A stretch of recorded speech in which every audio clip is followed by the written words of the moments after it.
Hello. Fantastic. Hello. What's up, man? How you doing?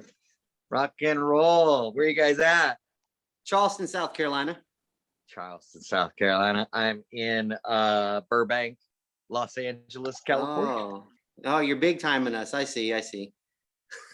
Yeah, I love it. Johnny Carson on the Tonight Show used to say, recorded live from beautiful downtown Burbank. Nobody had heard squat about Burbank until then. And all of the comics across the country, New York especially, moved to Burbank so they could get closer to. And so Burbank actually started a couple of comedy clubs just because all these comics had come out to try to get on the Tonight Show. Nice. Interesting note, in Burbank, film permits not required for handheld filming, no boom mic, and everything handheld. So you can have a tripod, you can have sticks, you just can't have a crane or lights or, but you can have a bounce card, you can have lavaliers on actors, and you can go handheld or on sticks or like a light Steadicam device. Even for profit, even for commercial television, no permits required. So it's the most film-friendly city in California. That is insane. That is crazy. Cool, man. I appreciate you doing this so much, man. California. No problem. Thanks for having me on. Appreciate it. So do I call you Tombstone? Do I call you Josh or Fred or what?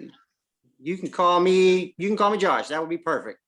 Josh, that's great. This cat over here, if I'm pointing the right way, that's my brother Rob. Let me see if I got extra windows. Now I see Rob. What's up? What's up, man? What's happening? Yes. So good. You doing good? Yeah, there you go. Got the Jurassic Park. Frick yeah. Oh yeah. Decked out in Jurassic Park and Chucky. Right. I figure they go great together, right?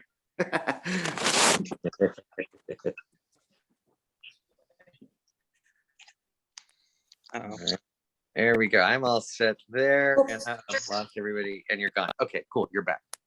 That's great. There we go. And he's back. Right. I'm really bad at this, apparently. Okay, cool, man. So I am down to talk anything and everything. I don't want to ask you the same stuff you've been asked a million times. Just three guys hanging out. Would you guess? I just got and I love it. I'm sorry. There's no negative thing about it. At one point, I got really mad at a producer on a radio show that had promised they're going to do research. They're going to talk about what I want to. They're like, it's going to be different than any interview. And I was like, sure, okay. They were like, just really overly enthusiastic about how different it would be. And the questions were, what was it like to work with Elizabeth Shue? What was it like to work with Christina Applegate? But did you really smoke pot in the movie? Are you gay? There's like the regular questions they would ask me. Oh, no. And I got mad. I was like, your producer lied to me. This is on live radio. And they failed to hang up after the interview. And I heard them in the control room going, boy, he was really difficult. And I'm like, I'm still on the line. So I'm totally used to it. There is shoot. I don't know, when people ask me, I presume they may have read one interview or seen another interview, and that question's been covered billions of times, and I get it. And I know that even Biff came up with cards that was like kind of flippant. He's like, don't ask me about this, don't ask me about back to yes, this, and it was like answered all the questions. And I'm like, you know what? It may be the millionth time for you, but it's the first time to the fan getting to ask you about or talk about it. And that's my wife is a fangirl and really appreciates meeting people. And like, sometimes it's not a good day. Mm-hmm. Sometimes they're not a good person. Sometimes they're great, but it's that just like music, bands don't make money off of selling CDs anymore or records. They make them off of live concert appearances and selling merch, t-shirts, crap like that. Yeah.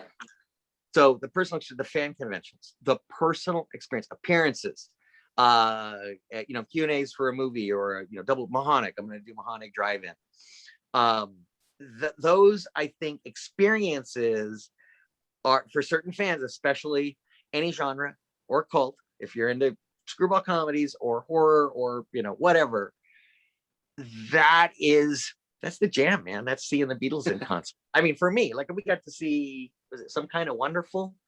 And we sat in the same row as Leah Thompson and Howard Wow. Deutsch, and her daughter. Nice. Leah's daughter was there. So I love it. I'm a fan of movies too, and so yeah. What? Give me your best. Shoot. Well, like you were saying about musicians, these guys right here, they have some good deep cuts, but people are there to hear "Sweet Child of Mine." You know what I mean? Yes. And that.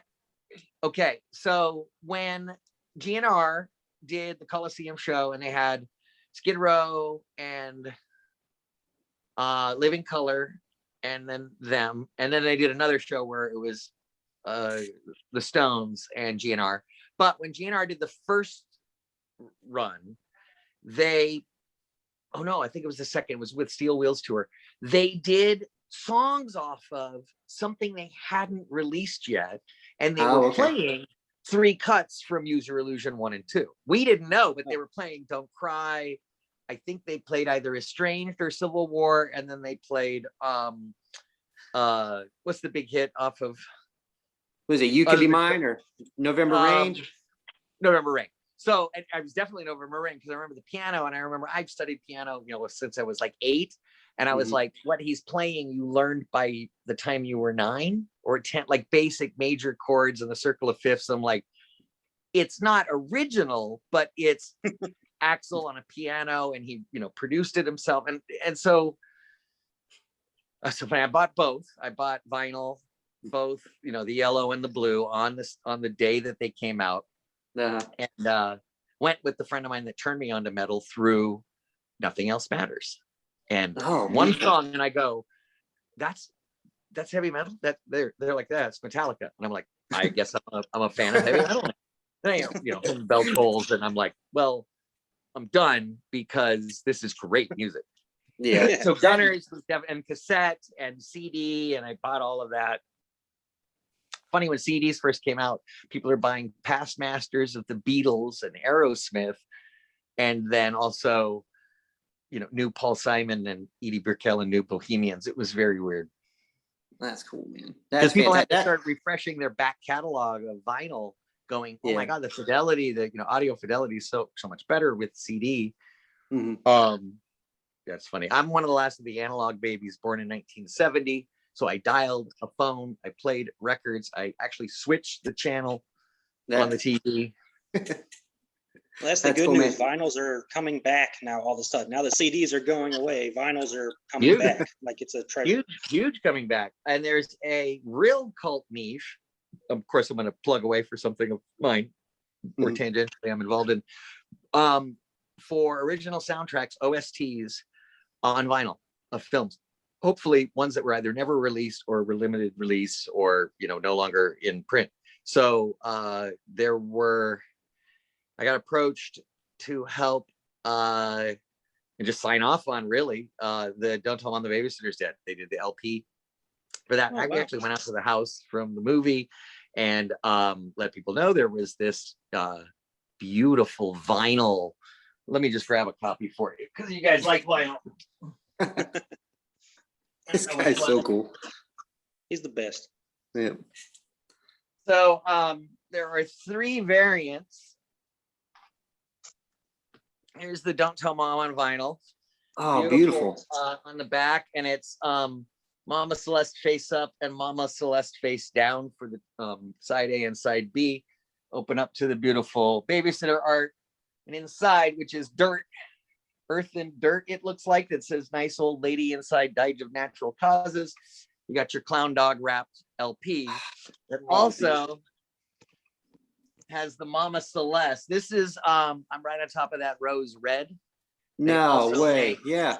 Kenny's Belgian waffle brown, and a clown dog yellow splatter variant. So limited runs, about 1,000 a piece, and 1,000 total, 500 to one, 300 to the other, and 200 to the other. And so that's a really subculture type of collecting. But kind of cool. I want the Vangelis Blade Runner score on vinyl.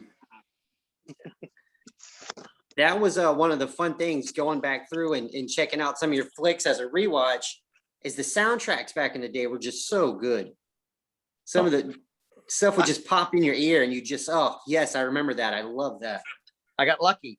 Even the kind of B pictures like Hiding Out or Under the Boardwalk or Cousins, they had Hiding Out had a great soundtrack. My God, it was great. And it introduced people to Katie Lang. We also did, remember the Roy Orbison duet? That was on. Oh, we had 3 top 10s on the Hiding Out. The Catch Me I'm Falling, a Boy George song, and then the Katie Lang song. And then Cousins had a great score by Angelo Badalamenti, who used to do the score for the Lancome commercials for Isabella Rossellini, and she starred in the movie. He did the score, and it's one of the most lush, beautiful orchestrated scores for like a romantic comedy you could imagine. Totally lucky on that. Even the Toy Soldiers score is the Irish Philharmonic Orchestra doing this military, huge, is it really R-rated action movie score. You don't tell Mom. Adventures in Babysitting. Tricky.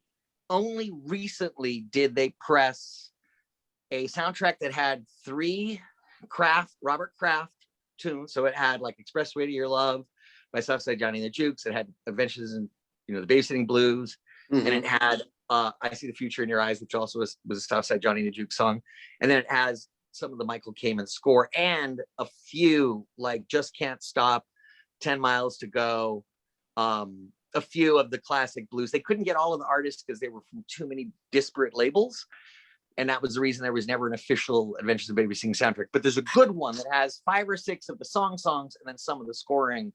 And it's a nice, it's a beautiful score. Yeah. Yes. Completely I love agree. it. Like I'll drive in the car and listen to scores for movies all the time, and people that are riding with me like, "What are you listening to?" I'm like, "It's the theme from Harry Potter." I mean, let's go. It's all right. So if it's cool with you, man, I'm gonna just jump in, say welcome to the podcast. Introduce you, and then we'll kind of just go from there. Our main thing is theme parks and Disney and Universal. So I was thinking maybe bridging off of Fox and the Hound, if you want to start there, if that would be fine. And theme parks, absolutely. I love Disneyland and California Adventure, and that's cool. I don't know whether I can mention on air. Are we on air or we're recording? But my wife works for WED Imagineering. Oh wow! Effects for the attractions, the parks, and I don't know anything from her. I actually have to look online on like Disney leak sites, and then I'll tell her, she'll deny. I don't know what you're talking about. Nah, it doesn't sound right. And months later, it'll be true. And she's got the type. She could work in military intelligence. And it sucked. But what's great is I did get a Disney spouse pass. If you're married to a cast member, they could, no matter whether you work at the parks or you work, up in Glendale where she works at the Disney campus for Imagineering. You get a blue spouse pass and that free parking at the parks. Let's just start. That's the greatest benefit in the world. Oh yeah. And then I'm actually trying to see a friend of mine who he's a stand-in for like an A-lister and Tom Hanks. And funny, he's having trouble breaking through to acting because Tom keeps hiring him to be his stand-in. Like 20 films in a row and tons of money, and my friend's still complaining. Oh well, I love that gig. It's anyway. So yeah, let's start the interview. I'll try to get on track. I have like ADD and high functioning Asperger's, so probably borderline everything. So hey, that's fine. You're gonna fit in perfect with us. Absolutely works for this. We're never on track with anything. Oh, good. There we go. How do we start talking about squirrels? Oh, I don't know. That's fine. Well, Disney's great. And parks and all parks. I mean, I grew up in Southern California, so we had Knott's, Magic Mountain, and Disney. We also had Marineland, SeaWorld, and Raging Waters, and some other things that are just closed and derelict now. Gotcha. Cool, man. We even counted Santa's Village. Well, welcome everybody to the Disnoids podcast. Thank you for joining us this week. My name is Josh. With me, as always, is my co-host, Mr. Review It Rob. How's it going, brother? I am doing freaking awesome, man. How are you? I am great, man. Super stoked, super excited. We have the great honor of having an amazing award-winning actor with us tonight who is drinking a Pepsi product. That makes me happier than anything right now. Stop It is talking the about me. legend Introduce our himself, guest already. Mr. Keith Coogan. Thank you so much for being here with us tonight, sir. Thank you very much for having me on the show. Appreciate it. I always love talking about all things movies, Disney, theme parks. I'm a Southern California kid. This is a great fit. So thank you. Hey, how is the West Coast treating you over there? It is, we have under Governor Gavin Newsom, we have a huge population, probably the largest state population in the United States. And so we are wrestling with three large cities, San Diego, Los Angeles, and San Francisco, all with the, in our opinion, it was the most proactive they could be. Everything was really shut down. The movie industry shut down, and movie industry, of course, gives billions, perhaps even trillions to the California economy. And for them to kind of work hand in hand of, okay, everybody.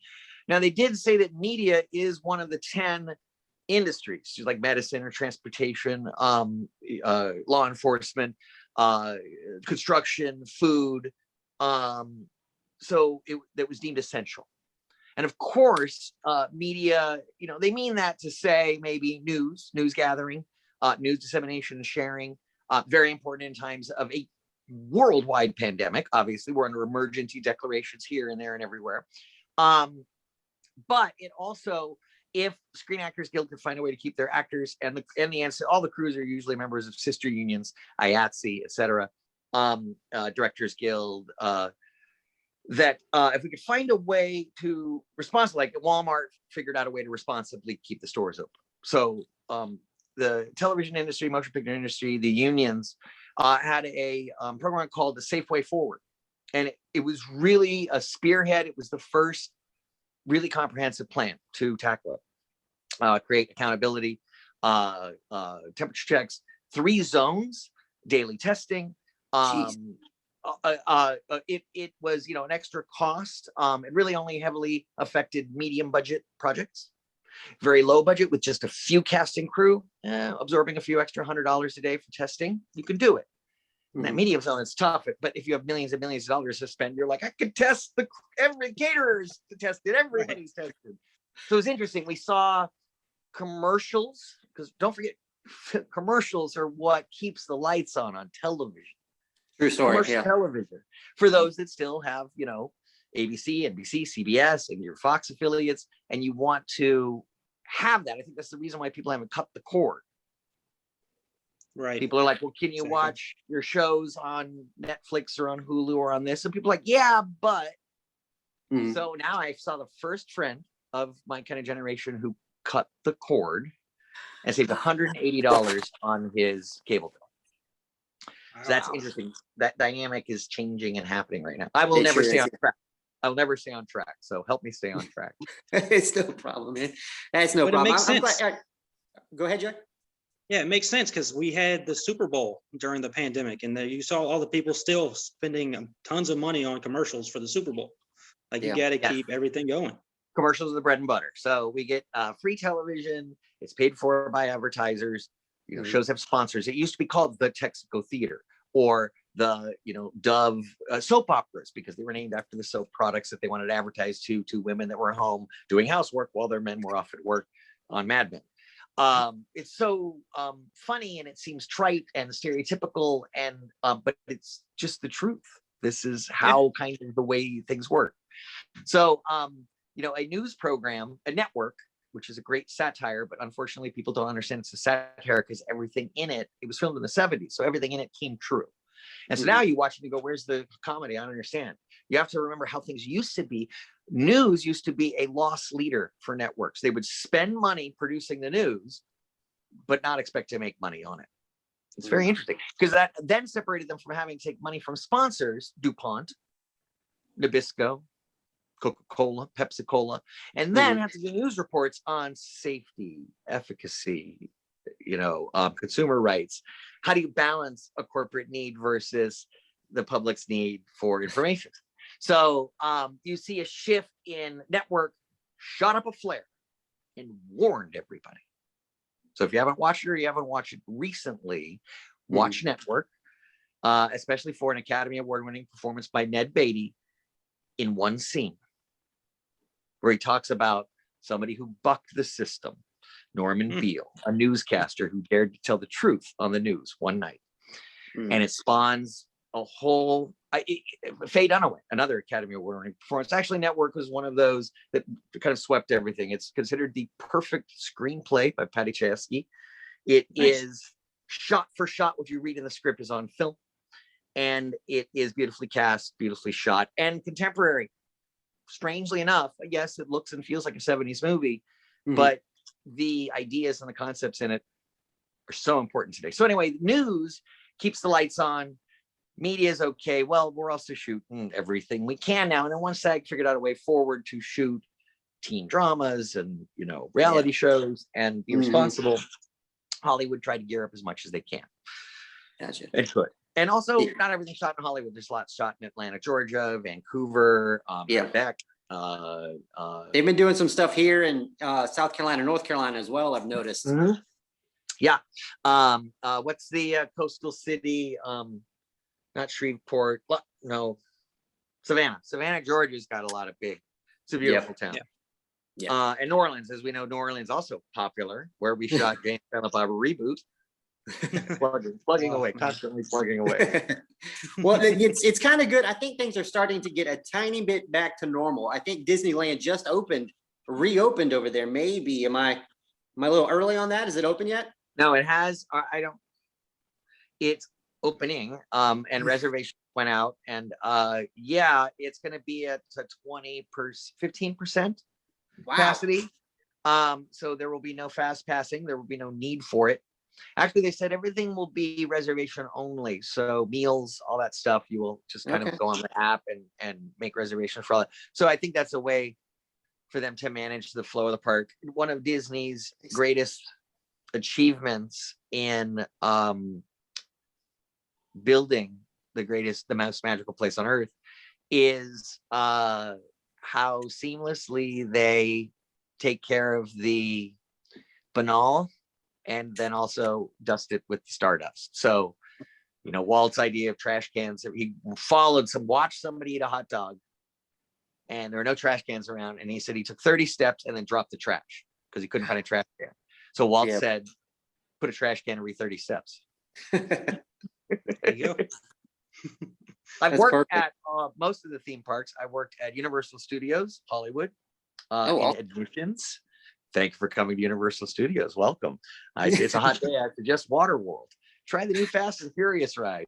And then what I do is let the kids in first, stop the parents, and then turn to the kids and say, hey, I'll give you a couple of seconds. Run for it. I'll panic.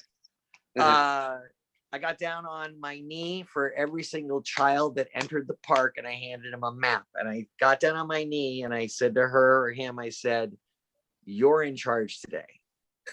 Here's the map. You tell your parents where do you want to go. I'm sure the parents hated me, but the kids all had this big grin. So I did admissions there. And also, literally, my dream job when I got to work at Universal was I said, I just want to hang out and help people. Like I see people, I could instantly, I'm an actor, so I could read people's body language, no matter culture, whatever. I've studied on all this stuff. I've traveled and experienced as a consumer theme parks and know a little bit about, you know, behind the scenes in terms of, I just call it the carnival, the circus, anything with show or theater, from religion to news to movies to TV. It's all part of kind of for me, there's the circus is not authentic. It's not that it's not authentic. These people do these flips and they dazzle you with costumes, but they're not necessarily real diamonds. They're rhinestones. They're still dazzling and there's very hard work put into it, but there is a mystique and you don't really have a brick wall. It's fiberglass and it's painted to look brick. Use a lot of double stick tape and two-sided tape and kite string. And those that work with the kite string and the bubble gum the best win Oscars, but it's still a fake wall. So, but some of it's done so well, like The Irishman or Godfather Part 2, that you go, I thoroughly buy this. You know why? Because all of those guys are great bullshitters. And I'm sorry if I've cursed and I don't know the rules on the podcast. You're fine. You're fine. But that's the thing. Martin Scorsese, De Niro, Joe Pesci, Ray Liotta, they're all great bullshit because they convinced us that they're real mob guys. Yeah, Of course. We don't not believe it for a second when watching those movies because they're really good bullshit artists. Oh yeah, Right. it's the moment of being entranced that just sucks you in, and you're exactly right about that. I mean, Especially nailed, Joe right? Pesci and My Cousin Vinny. It's like you believe everything this man's gonna do. It's a high. It's not a caricature. It's a great character. It's broad, but it's still grounded. And then you take Marissa Tomei, who's really doing a condensed version of his work. And of course, since it's a female co-star, she has less screen time, more plot development. She's not necessarily Mary Sue, but she kind of is. She always has the right answer, always has suggested the right thing. Don't do that. She was always right. She catches the legalese. She goes, you dumbass, he has to give you that. Otherwise, it's disclosure. So she's a Mary Sue.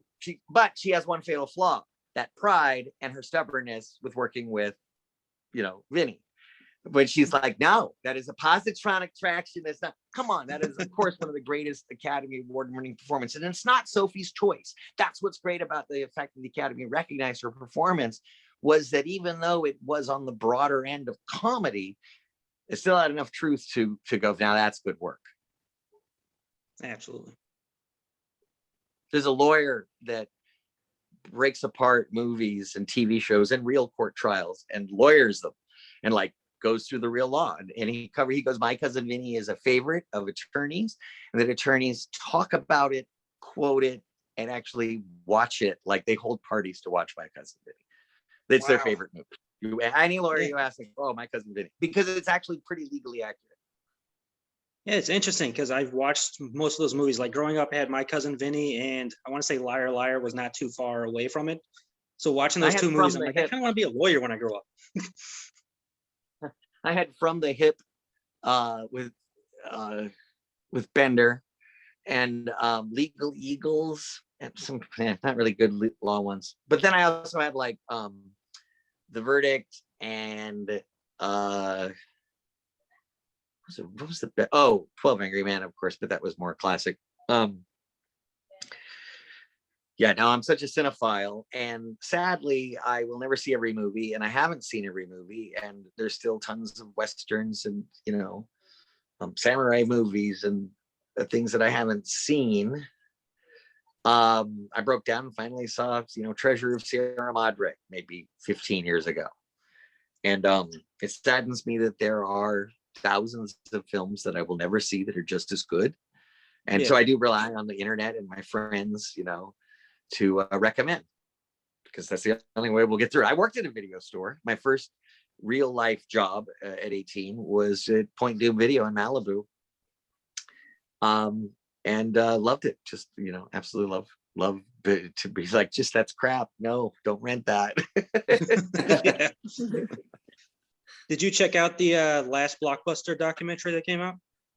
Yes. And there is a moment where they're at the counter and she holds up 3 movies, Adventures in Babysitting.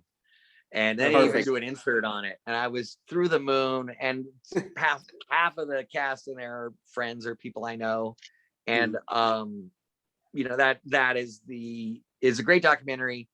It was a lot on the woman that owned it. And it was interesting though, to see how, the Heisenberg principle on somebody observing something changes it. And so the attention that the last Blockbuster owner started to get, her fan mail and this and that, you started to see her behavior change. She loved it. She absolutely loved the attention and moved hell and high water to keep the store open, to keep that attention flowing. And I'm just going to call it for like it is, because that's the way they edited the movie. And if they didn't want me to think that, then they shouldn't have kept the scenes they kept in for her. But we're stoked to have Adventures of Babysitting featured on there. It went really quick, but trust me, I've looked at that poster and signed enough of them to see a Drew Struzan go by like that. Well, that's poster for Adventures of Babysitting. I get that. I've done that with I got to be an extra when they filmed the Righteous Gemstones here. So when I see myself on the extra, I'm like, let me rewind and check this out a couple of times, and then we'll move forward. That's cool. Sorry guys, I popped out there for a second. We didn't even notice. Oh, thanks guys. Gee, thanks. Sorry, I'm ribbing you. Hey, remember when everyone was in their 20s and they just messed with each other all the time? Like that. I feel comfortable with you guys. Sorry. That's perfect. But speaking Disney, that's where I was before I popped out. I'm glad you guys kept it going. But I got like I have kids all along different age ranges, and Fox and the Hound always comes up. I feel like that's the one I want to watch with them so much. The animation in it is beautiful. I love the storytelling. In your dialogue in the movie, just to be honest with you, the first half of that movie to me is the best part, in my opinion. I'm not just saying that. And I believe your dialogue, you were nailing it. It came out when you were 11 years old. Did you record when you were 11 or was it earlier? Earlier. Okay. We started recording in 1978, so I was 8. Wow. We recorded a few scenes, and I was working with, and I found exactly who I was working with, which animator. He went, I wish I could found his name, but they're doing character. They marched me and Corey Feldman in front of the animators, by the way. And if you hold up Todd, a picture of Todd, like young Todd, it's kind of spooky. I look a little bit like him, but I guess they do that. Where was I? Oh, so I wish I remember which director. He created the dialogue and recorded our voices, and it was pretty improvisatory, I want to say. That works. And it was done, which interesting is they picked me and Corey, who are both trained performers. We can look natural, but trust me, we know we're working and we know what we're doing, and we know how to do it quick so people can go home safe and early and get sleep. Wow. We're conscious of the crew. We're just one person on 100-person crew, and our part should take one take. We're not Spielberg kids, which are amazingly open and connected and raw, and you kind of got to put a monkey hat and then take it off to work on, Close Encounters. You kind of got to manipulate them. And one thing my mother taught me by the time I was 4 is to never let anybody freaking manipulate me. Tell me the truth, don't lie to me. And the more guns and helicopters and special effects involved, the more I want to know, what do you need on this shot? Yeah, don't play with me. So it's funny that I think, and I'm from hearing and listening to it, and I auditioned for Linus for this, Peanuts specials. And Peanuts, what they did was they kept the kids and they recast every 2 years. So they would always keep the kids between 8 and 10 years old, or 6 and whatever. Like Sally would always be a 5 or 6 year old little girl. And then after a few years, as their voice started to age up, they fire them and recast them. And sometimes the cast would overlap. Sometimes just as a whole, it would be like Saturday Night Live cast, get the hell out. Let's bring in the new cast. Okay. And so I was always, obviously Peanuts is a big deal. It's, CBS, that spinning logo comes on, and you hope it's Peanuts. And 9 times out of 10, it is when you're a kid. Sorry, I'm just adjusting my camera. When they did Fox and the Hound, for Peanuts, they wanted kids that sounded like kids and natural. And they didn't want them to sound like, no, gee, mom, They wanted them to just sound like kids, like they're just really talking and kind of flat and maybe just really natural. And so I felt that that's what they were going for Fox and the Hound. Okay.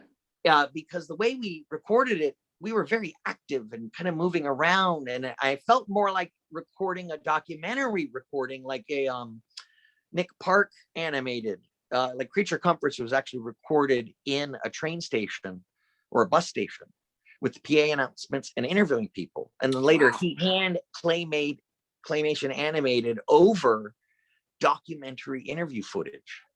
And that's what makes Creature Comforts such a brilliant Academy Award-winning short. So I think that the Fox and the Hound, the dialogue was created in the room with the assistant director, who also did the voice for Goofy perfectly. No way. So me or Corey's, and we didn't record at the same time. So we weren't in the same room together up until Robin Williams. Disney didn't do that. Actually, it was Beauty and the Beast. They had good chemistry between the leads. And so they recorded all the Beauty and the Beast dialogue together. And with Robin Williams, he improvised so much that whenever Robin Williams is in a scene with anybody else, they would bring them in for the day so that they could respond and reply. And then they also started videotaping so that the animators could have that as reference, so that you know that's Ellen DeGeneres, you know that's Charles Fleischer, you know, because their mannerisms and their faces are included in that now. Yeah. So they would record a few scenes and then wait 3, maybe 6 months, bring us back. Bring in 1979. Okay, and the movie's supposed to come out, I think, December of 1980. We hit 79, 80. Don Bluth left Disney and took a bunch of animators with him. Oh. About half of the crew of Fox and the Hound, right mid-production. Oh, no. So Walt knuckled down, and he hired and trained new animators and had them take over. So it's the only Disney movie that has all of the original old wise men from Snow White, Pinocchio, Lady and the Tramp, etc., and also has Brad Bird, John Lasseter, Tim Burton. It's amazing looking at the credits. It's got the old and the new squad. It is the movie, literally, that the old squad handed over Disney to the new squad. And you can see it, and the break is the midpoint break of the movie between the young animation and old animation. Now there's still, like, I think Tim Burton focused on Trixie or Vixen, the girl, the lady adult fox. Sandy Duncan, beautifully played. Do you know that me and Corey Feldman, wait, who played the older Hound? Kurt Russell. No. Kurt Russell, yeah, that's right. Mickey Rooney's passed, right? Or is I don't Mickey think so. Yeah. He's still alive? We need to get a picture of me and Corey and Mickey and Kurt, because I know Jack Albertson's gone, June Foray's gone, Pearl Bailey's gone, Pat Buttram's gone, most of the cast of Fox and the Hound are gone. First little kid. So anyway, they kept bringing us back, and it was delayed. So then it was released in 81. So it took 3 years to make. At the time, I had heard it was the most expensive animated film Disney had ever made to date, at $10 million. Updated budgets are $12 million to animate Fox and the Hound and release it. It was their highest grossing box office animated film ever. Wow, I didn't know that. Time. So it made 60 million or something for them. They were at 10 million investment, it makes 60 million. Everyone's pretty happy. And then it's also the last of the Black Diamond Vault. The late edition, the original collection didn't include. Is that the clamshell case ones? There you go. The last pressing of the Black Diamond spines includes Fox and the Hound as the last issue. That's perfect. As the last one. And now it's getting a healthy play on Disney Plus. Yep. And I also have to state that I am unaffiliated with Fox and the Hound too. Not that I wouldn't want to be, but Tim Taylor Thomas, which is the kid from Tool Time. Oh, you talking about Home Improvement? Jonathan Taylor Thomas. Yeah, I think that's who took over. I'm not sure. Okay.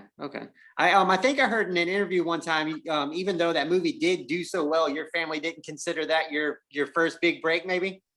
Correct. Because it was animated or whatever. Great breaks with some TV shows and like the Waltons and stuff. They didn't consider it my feature debut. They go, it doesn't count. It's animated. Your face is on the screen. So I had to wait until Adventures in Babysitting, which was Touchstone Pictures, which is also Disney. Disney, yeah. That's pretty awesome. Do you have anything, Rob? No, I was trying to look up the animator. It kept saying Tim Burton. I'm like, I don't think that was the original animator of Fox and the Hound. Good old Google. Yeah. But I did see that Mickey Rooney passed away in 2014. Oh, bummer. Okay. That is bummer. Yeah. You brought up Corey Feldman. I noticed you were in the Tell the Two Corys film. Are y'all two still in good contact with each other? Yes. Yes. We will always be friends forever. Awesome. Look at that tie-in. That was sweet. Well, I'd worked with Corey prior to that, and after that, a couple of times actually. We'd done. I was a hand model for him on a Mattel commercial. Because you can only get so much time with a minor on set. So after he shot the commercial, they're like, had me come in and just play with it for close-ups with the hand. And I think you see, the same kids at auditions all the time. Yeah. And then we did is it the kid with the broken halo? Yeah. A Robert Guillaume,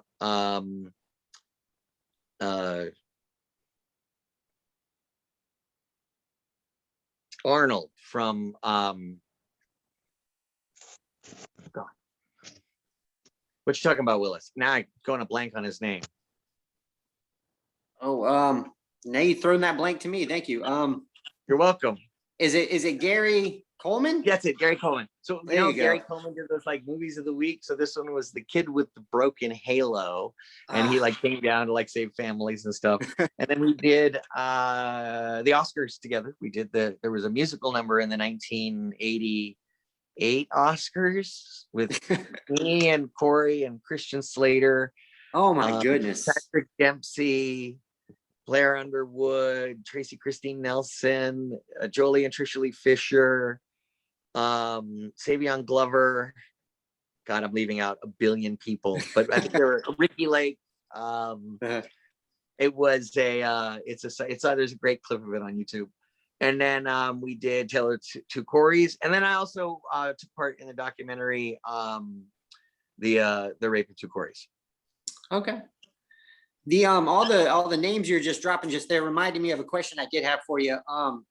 Like you were saying, people do audition for the same things all the time. Yes. Was there something Yes. maybe you went in for? I'm going to give you the list now. Get, or you wanted to get? I'll just give you the list. Were you almost in the Goonies or any of those things? The Shining, E.T., Goonies, Dream a Little Dream, Stand By Me, Christmas Story, name it. Everybody went up for everything. So gotcha. Yeah, that it That's really wild. you do get it. I definitely had all the shots, all the opportunities, and you get, I mean, come on, Corey's perfect for The Burbs and Gremlins and Goonies and Stand By Me. Although just one of those, I just wanted to get in one of those damn movies. Yeah.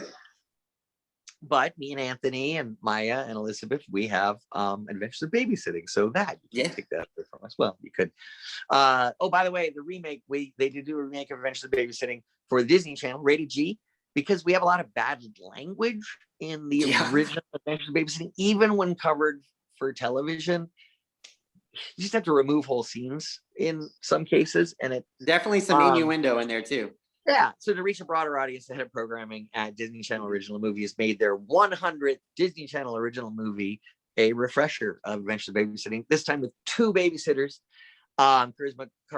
Sabrina Charisma Carpenter something, Johnson / Sullivan, I don't know what, these young, great Disney girls who have made more money in the time we've been doing this interview than I have in my entire life.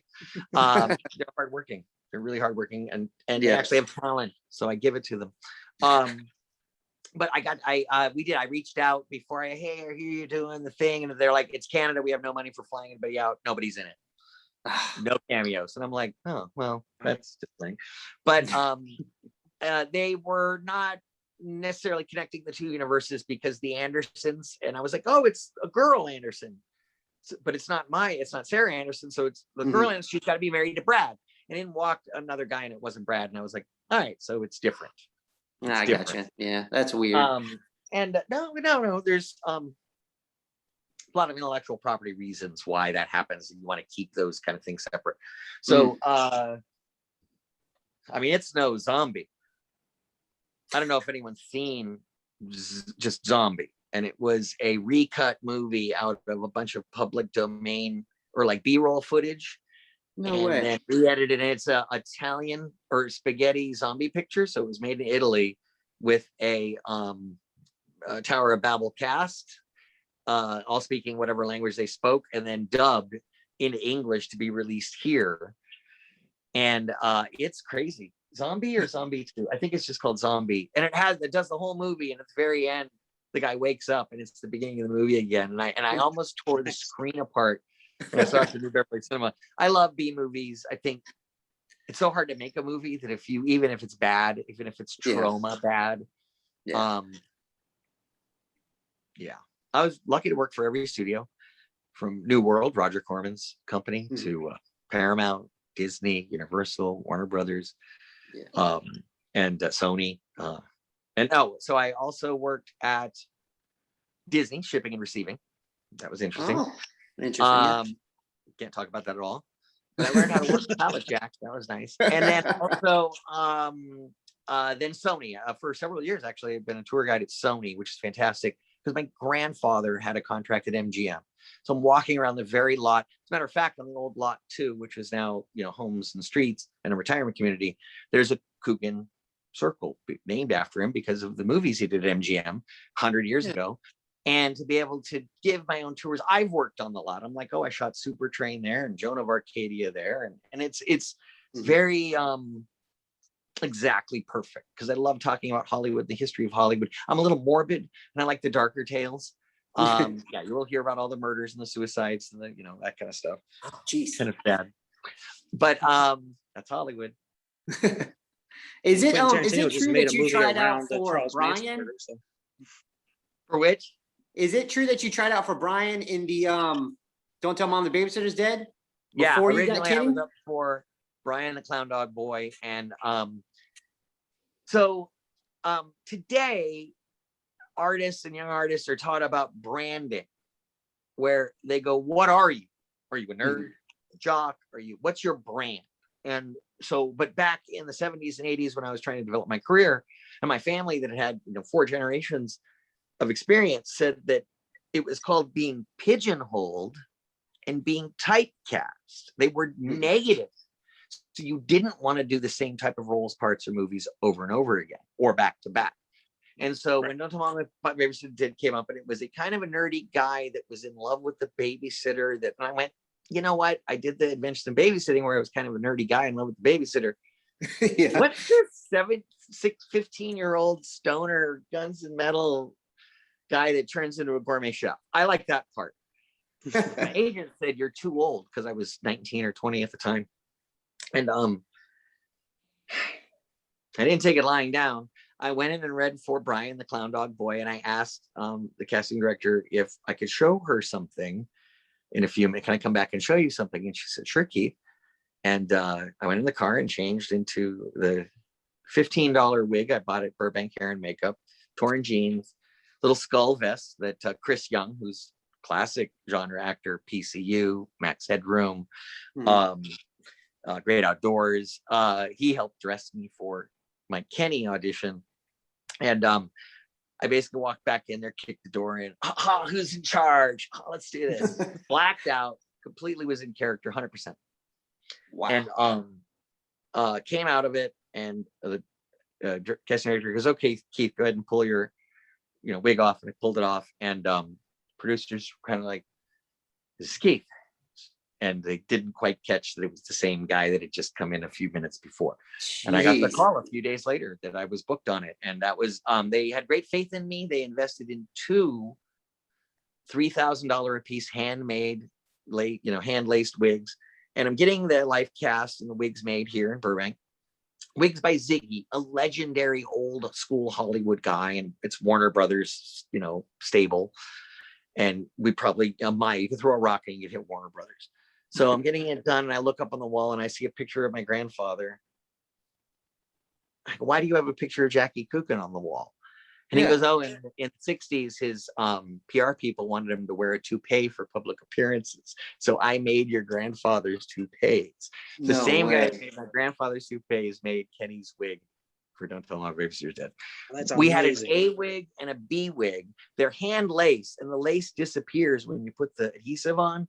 So that you, in car scenes and in a few scenes, close-ups where my head is filling the frame, you can look along the hairline. You cannot tell it's a wig. It is a phenomenal makeup job. It's hard to do in the middle of the summer in Valencia. It's a little north of California in the high desert, where it's just awful. And I'm wearing the leather jacket and this yak hair wig. I had to get into hair and makeup before Christina Applegate. No way. What does she need? Oh, lip gloss and thing, and she's beautiful. I needed this red circles. We did red eyeliner under the lower lid to give me the kind of distance look, dude. And I ripped the stoner was Bill and Ted meets Spicoli. I can see it. I can Perfect, absolutely yeah. see it. Like a little bit of surfer dude in there. Dude, look out. No, my skateboard, you know? All right, I have to ask, did you get to keep any of the wigs? No, but on opening day, so, you know, we shot it and then it came out maybe 5-6 months later. So I'd moved on to, you know, shoot Toy Soldiers. So I come back and don't tell on the babysitters it was released. And I go on AM Los Angeles or one of the morning talk shows in LA. And Good Morning LA, I think it was. And Steve Edwards was hosting. And I don't know if you know who he is. He's like a local guy, but then I think he did a national show. I went on as in character. I'm such a schmuck. As Kenny doing a Belgian waffle recipe. So I'm like, yeah, dude, like just take your dough out of the freezer. Like I'm like teaching them everything about making Belgian waffles. And then at the end of the interview, he goes, all right, Keith, so the movie comes out Friday, so take off the wig. And I'm like, what are you talking about, dude? Anyway, these are great waffles. I'm staying in character. And Steve goes, oh, come on, cut it out. He reaches over and he yanks the wig off of me. So keep in mind, by the way, I show up for this to do it, and the wig is there. Warner Brothers has pulled it from archives and brought it to ABC. No. Put it on me. We ended the interview. They took it back, and I swear I've seen it on TV. That's Kenny's wig. They cut it. There's two of them. So there could be one that's like cut into a mom bob, and there could be another one that's still original. Oh, no. I think the kid that played Corey Feldman in Tale of Two Corys may or may not have had one of the Kenny wigs. Oh man, that is insane. And then at the end of the movie, when I get my hair cut, that's just how my hair was at the time. Yeah. Minus a 1/4 inch on the hairline, because we wanted the hairline for the wig to be where my hairline was. So we actually shaved a little bit to go. I like to pull a De Niro when I was a kid. Under the boardwalk, I got to work with Tony Gardner, and we did an old age makeup. Older, they just made me kind of look from teens into 40s, and like little weight on the jowls and some hair pieces, a bald cap, and then a lace wig over the bald cap to create thinning, so it looked like my hair was thinning, and like and dental pieces to make my gums look, my teeth look smaller. There was like some hint about if you bring the gum line down and make the teeth look smaller, you look older. And like big buck teeth are like young and like kind of grinders. And so I had all these prosthetics. I'm shooting in Malibu in the water on Surfrider Beach, you know, starting to make up at like 4:30 in the morning. But Tony Gardner went on to win Oscars for Dirty Grandpa, and he was also did the remake of The Blob, which was fantastic in the 80s with Kevin Dillon. Yeah. Sorry, I literally can spin off into anywhere on any topic.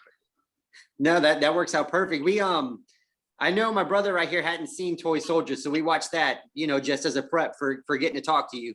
And it almost feels like you were saying, it's a bummer you missed out on Goonies, but to me, Toy Soldiers feels like if the Goonies met True Lies. Like if you just took those two movies and weaved them together, that's what it was. And it's such a fun flick to just go back and watch, man. It's really cool. And you always ended up in fantastic casts, man. That's another, like the nostalgia of the cast just kind of grabs you, and it just takes you back. Yeah, no, I was always stoked. I do not consider myself the lead or the star by any stretch of the imagination. I think my strength is being a part of an ensemble and being a part of a group or a team, or like, and supporting Sean for Toy Soldiers. It was really about being there for Billy, for Sean, who was a lifelong friend. His dad and my grandfather are family on the Addams Family. Exactly. Yeah. Dad of Gomez and my grandfather's Uncle Fester. So we've known each other since he was born, and Mackenzie, and my grandfather just loved Anna, or Patty Duke. And so, yeah, John has been a friend of the family's forever. And there was such a great dynamic between Fester and Gomez. Me and Sean had already had a production company when we were 16, formed with Gabe Jarrett, who played Mitch in Real Genius. Mm-hmm. And he was my best friend growing up. We made short films, and I think I killed Sean, and I bought beef livers and made fake blood out of Caro syrup and Hawaiian Punch concentrate. No, Hershey's syrup and Hawaiian Punch concentrate makes perfect fake blood, although it stains clothes in your skin. Perfect Hey man, fake take blood. some notes. The concentrate and Hershey's dark, just regular chocolate syrup. You start mixing them and you go, oh my God, it's perfect blood. But it will stain. So I got to murder Sean. It was really fun. So yeah, there's just such a history. Oh, and they went to school together, Crossroads private school with like Jack Black and Jake Busey. I went to public school with Chad Lowe. Proper Addams Family style sounding there. Well, I went to Samuel High. Killing him. So, everyone had been through Samuel High. All of the Brat Pack were like 4 years older than me. They had just graduated by the time I entered high school. That's awesome, man. The Uncle Fester Toy thing Soldiers, I do want to say we considered it because it was a boarding school, boys prep school taken over by terrorists. That it was Dead Poets Society meets Die Hard. Oh, okay, perfect. That makes more sense. But what you were just saying about Addams Family and Uncle Fester, your grandfather, just amazing. Is it funny to you that Tim Burton worked on Fox and the Hound, and now Tim Burton's doing a Addams Family thing? Is there a way we can get another Coogan as Uncle Fester? I couldn't be lobbying for the part hard enough. I think that I should be Fester. I can do the voice. Yes. I shoot him in the back. What you doing Wednesday? And I think what I'll have to do is shave my head, get some stark key lighting, moody, do the dark circles, put on the death cloak, and do it. There's so many versions. They did the animated, and I'm like, I love Nick Kroll, but why wasn't I given a chance when I literally have the same vocal cords? That's a true story. That is a true story. Oh, by the way, I am the same age that my grandfather was when he played. Perfect. Wow, that's fantastic. You see, what we got to do is the internet just showed everything with Zack Snyder's Justice League. If we work hard enough to get this thing out, it'll happen. So let's just start a petition to get Keith Coogan as Uncle Fester on this Wednesday Addams show. And then we can get it done. I can almost do it anyway, as my grandfather fought for personification rights. It means that when an actor stops playing a role for a studio, yes, the studio owns the product. Yeah, but they don't necessarily own the characterization, and that an actor can then go, and Jim Carrey could do Liar Liar, on a podium as part of his speech, or he could do bits of The Mask, at an Oscars presentation. In other words, they're allowed to do their unique personification of a character, as long as for educational, maybe university talks, that kind of thing. He fought for that. They wanted to kibosh it completely, and they go, no, Uncle Fester's absolutely the rights. And he said the comic is, but what was on screen, first of all, the light bulb wasn't in the comics, and my grandfather did the light bulb bit. He goes, that's my bit. Wow. So every toy that is a light bulb, you should see my mom. She just is like firing off lawsuits.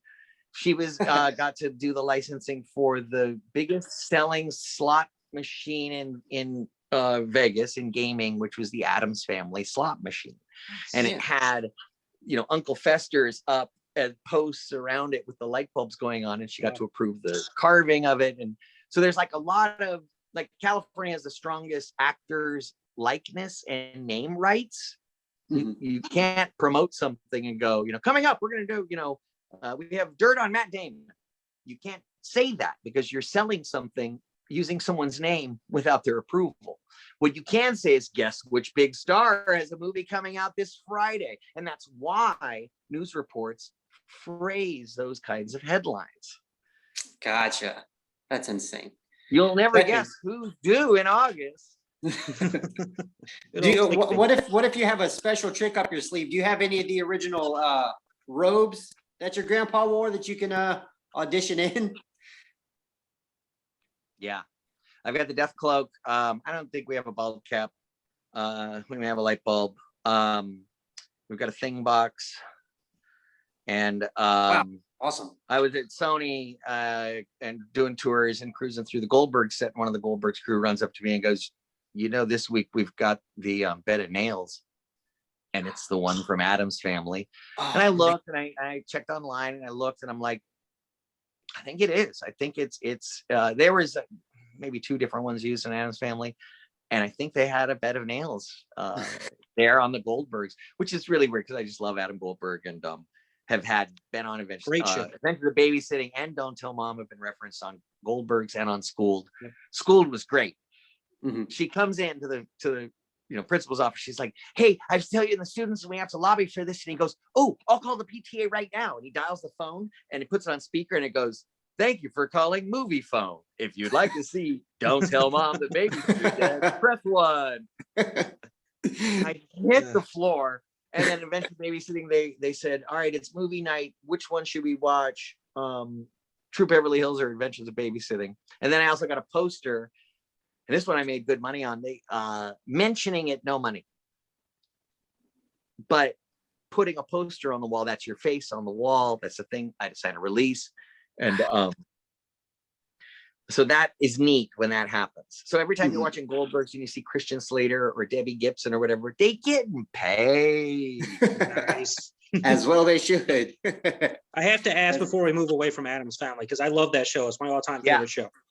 So when you were working with Sean, did y'all ever talk about the show together at all? We'd already sat down and watched every episode together in high school in Westwood. We'd go to his friend Chris's house, who had a huge screen TV. I remember us watching them and stealing bits. We're like, there's a great cigar bit, not the asbestos pocket, that's old news. There's a great bit where they're both pacing. Fester and Gomez are pacing, and Gomez has a cigar, and they accidentally bump into each other, and then Jack has the cigar lit but flipped around. We don't know how they did it. We've watched it a million times. They do this weird way they cover and pass. It's like an old vaudeville bit, and we keep looking for these little just takes, these asides, their rhythms. They're obviously so comfortable with themselves, and they're really taking a chance because they're carving new ground. These were not loved and adored characters. These were unnamed characters that featured in maybe 50 panels of hundreds of Charles Addams' work in the New Yorker. They're neat, they're quirky, they didn't have names. Right. Yeah. We all know that Pugsley was almost Pubert. Yeah. How did you feel about Christopher Lloyd's version of Uncle Fester? How'd you feel about that? I think it's fantastic, and I think it's acknowledgement that they knew that nobody could do it. So they had to create a plot point that it's not the real Fester, so that people stop trying to compare him to Fester. And then they gave you the satisfaction, because I really do think Christopher Lloyd put in the work of creating his own personification of Fester. Yeah. The things that are similar are those that were in the strip, which is what Sonnenberg said that he based the film off of. And yes, there are certain aesthetics that the TV show and the comic strip shared, but I don't think they were mutually exclusive. I think that the film versions are the best. 1 and 2 are fantastic. Goes downhill quickly after that. They've had some great Gomez's, Tim Curry, not to mention. But I think that Raul Julia's work as Gomez could be all we need. Maybe Moon Over Parador. Nah, I think all you need is this for Raul Julia. It's a piece of work that just embodies everything that he's about. If I remember correctly, didn't Lloyd do the light bulb gag in the movie? Would that have been something they had to clear? Sure. With My mother went through the roof, and I'm like, hey, let it go, Mom. But once also something becomes iconic enough that you can, even if you're using Yahoo, you say, are you Googling it? Once it becomes common usage enough, you lose the trademark to it. And so that's why there's just certain reasons why certain things were named, because they were actually trying, like Nintendo, they wanted people to call it the Nintendo VHS or the VCS or something, because people were calling anything a Nintendo, like Genesis, Sega or whatever. And they said, if people keep doing that, we will lose the trademark to Nintendo, because it becomes a common usage just for general category. Call it the NES. I'm a nerd and I love the law, and I've been reading and signing contracts since I was 6 years old, and I've been in a union for 46 years. So I'm kind of strange that way. I always love looking at the details and the money and the reasons behind stuff. It kind of makes sense though, because your grandfather helped with the child acting law, right? Yes, he had lost. He had amassed somewhere between, I don't know, 4 and 6 million. And he lost his father, who had promised him an ironclad $1 million trust fund when he came of age, died in a tragic car accident just before his 21st birthday. So my grandfather turned 21 and married Betty Grable and went for his money. My great grandmother had remarried the business manager. And all of a sudden, Jackie Coogan Productions was broke and there was nothing left. And so he sued, and it was a wash. He really lost. There was 126,000 left in the accounts, and they split it. So his mother, my great grandmother, took half. He took half. And with lawyers' fees, he blew it in one night at a party at the Brown Derby to celebrate the trial being over. Oh, no. He wasn't good with money. He would have blown it anyway. But within 48 hours after the trial ended, California drafted the first version of the Coogan Act, the child labor bill, to try to protect some of those earnings for kids when they grow up. Perfect. It may seem fun. It's a job. And, there's rules in labor for working on farms or working in family businesses, and hours of restriction. You still have to go to school. They wanted to codify that. Most film production was in California. So it's just a California law. It's been duplicated. New York has a similar law. And 2 other states have similar laws. One's triggered by income. So you have to make at least 5,000 and then you get some saved. There are 45 states that have no version of a Coogan Act on the books. One of them is Georgia. And there's a lot of production in Georgia. One of the shows I'm worried about is Stranger Things. Oh, no. With young talent on that show earning as much as $300,000 per episode. I'm hoping that they have anything when they turn of age. I wouldn't be surprised if they don't, because legally, no one was required to save anything for them. So I'm proud of the Coogan Act. It was renewed. I have to thank Paul Peterson and Minor Consideration. Everybody at Minor Consideration worked hard to create a mechanism. Prior to 2000, the Coogan Act was a promise made to a judge. There was no mechanism. There was no account. There was no accounting. There was no review. It was, you're going to put away 15%? And the parents said, yep. And they said, great. So obviously we had Gary Coleman's. I understand even the Batemans had problems. I don't know. Probably, I just remember Jason having some issues. It could have been about incorporating, not necessarily with his parents, but just the way that people in the industry kind of make you handle your money. I really want to say managers more so. I know a lot of people that had issues with the money. And so because of that, of family history and everything, my mother was the closest watched mother in the history of the industry. Can you imagine the headline? Jackie Coogan's daughter steals from his own grandson, violating the very family name law. So I got my money. Let's just put it that way. That's great. I didn't make millions and millions and millions. But I had a couple good years. How was Tales from the Crypt? How was that? Great. That show? First, let's just go cast. No, let's go to Bob Gale, because I think that, since he directed the episode, and I'm a huge fan of 1941 and other zany crap he's written, like, I don't know, some Back to the Future movie that, so you got that. And it's, God, even the rest of the producers were ridiculous too. But you get on set and there's Kevin Dillon and Courtney Gaines and DeLuise and Will Wheaton and God, who else was in that? Oh, London. Meredith Salinger, who I grew up with, went to school with, worked with several times. Wow. And so it's old home week. Half of the guys you already hang out with, we're just playing guitar at break. The house was the house from Nothing But Trouble, the Dan Aykroyd, John Candy picture. Oh, no way. It's on the cover of Nothing But Trouble. That is the House of Horror in the House of Horrors episode. It even includes the little small house outside of that house, which was featured in Critters. Oh, geez. There you go. And then we use that as the frat interior of the frat house, but it's hard to tell. What else is that used in? It's destroyed now. It's just south of Magic Mountain, and it was literally built in a little ravine, nothing around. A fake movie house and a big other fake movie facade that had burners so it could do fire and all that stuff. And finally the elements took it over because it's just plywood and fiberglass. Fiberglass breaks down in the California UV rays. The sun rays tend to break down the fiberglass a little harder here. And so you don't have to build to building code. It has to last as long as it takes to shoot. But you're dealing with union guys that are swinging big tools and don't want anything to fall down, and it needs to be strong enough now to handle a crew and people running around and lights and all that stuff.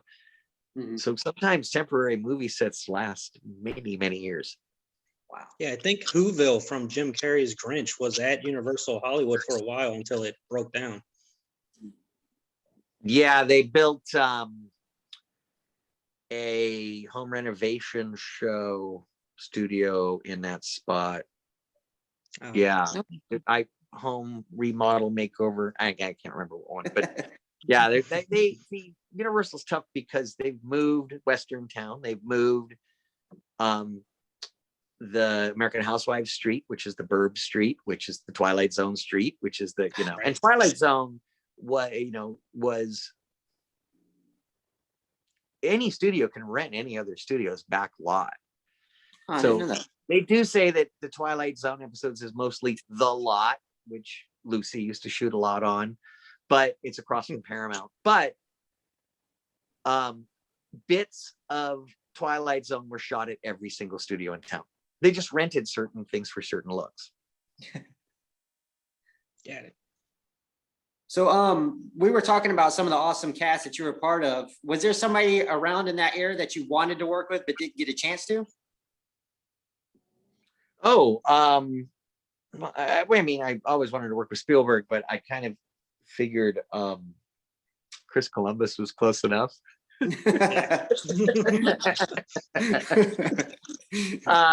And so, yeah, I mean, I always thought like, Kiefer Sutherland was cool. And of course, all the Brat Pack guy, anything like for them would have been cool. I always wanted to work with Haim. So finally I got to do a movie with Corey Haim. I did Life 101 in the 90s, in the mid 90s. So it wasn't really in the 80s, but I always,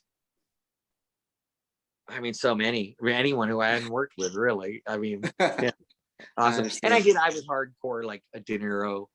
Like, I thought he was the best actor ever.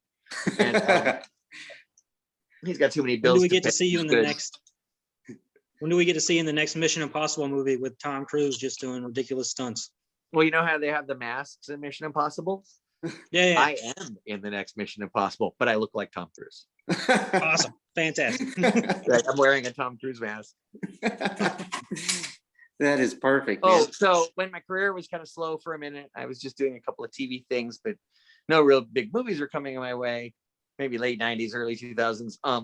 I had a great answer for when people ask me, "Oh, do you still act? Or what are you doing now?" I go, "Oh, did you see RV?" And they go, "Robin Williams?" And I go, "Yeah." And inevitably, because nobody saw RV, they go, "No." I go, "Oh, I was the second lead in RV." And they go, "Oh, that's great." So I can always count on no one ever having seen that piece of crap to go, "Oh, that's RV." That's my joke. Anytime I see a reference to that movie, I like laugh. Like, that's the movie I always tell people I did when my career was slow. So I'm underselling this, and I need to say, hey, the second lead star of RV is on our show. That is the way to go. But IMDb is going, what? I don't understand. What's happening? This isn't true. I have been confused for Breckenmeyer. The guy, Teen Wolf, the best friend, not Niles or Giles from Teen Wolf. I've been confused for certain Jerry. What's his name? Bad with names. My wife's graded every single Jerry Levine. Thank you. Jerry Levine. She's so good. She knew who Aaron Eckhart was before anybody did. Nice. Before Brockovich. If you knew who Aaron Eckhart was before Brockovich, then that's the kind of thing my wife does. It just shocks me. That's pretty cool. But I guess to take this whole thing full circle and go back to Disneyland, what's some of your favorite things there? Are you a classic rides guy? Do you like the new stuff? What is your spiel when you hit a theme park? I've been going to Disneyland my whole life, and from the times of A, B, C, and E. You know why they don't have a D ticket ride or an F?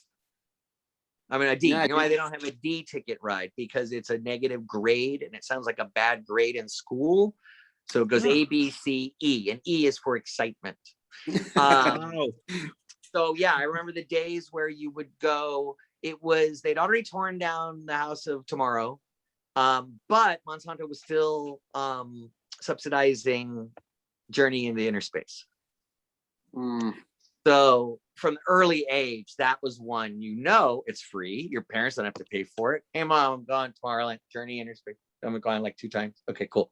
And I love the whole thing. You bought it, the whole illusion.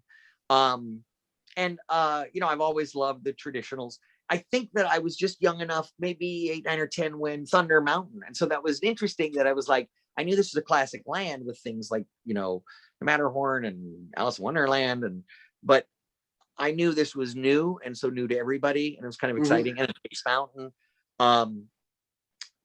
I've seen Tom Sawyer come and go from something you spend a lot of time at in the day as a teenager, dodging guards and playing hide and go seek and around, to them kind of policing it a little bit better, restricting the hours on Tom Sawyer Island, secret routes through the park, just back ways around the castle and things. If you're like, I didn't know this goes through. Yeah, it cuts through.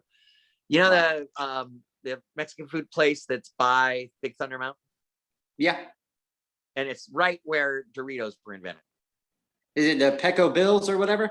Yes. So you actually walk like you're going into that restaurant, and it cuts right through to the Fantasy Fair, and you're standing at the castle. You don't have to go to the hub.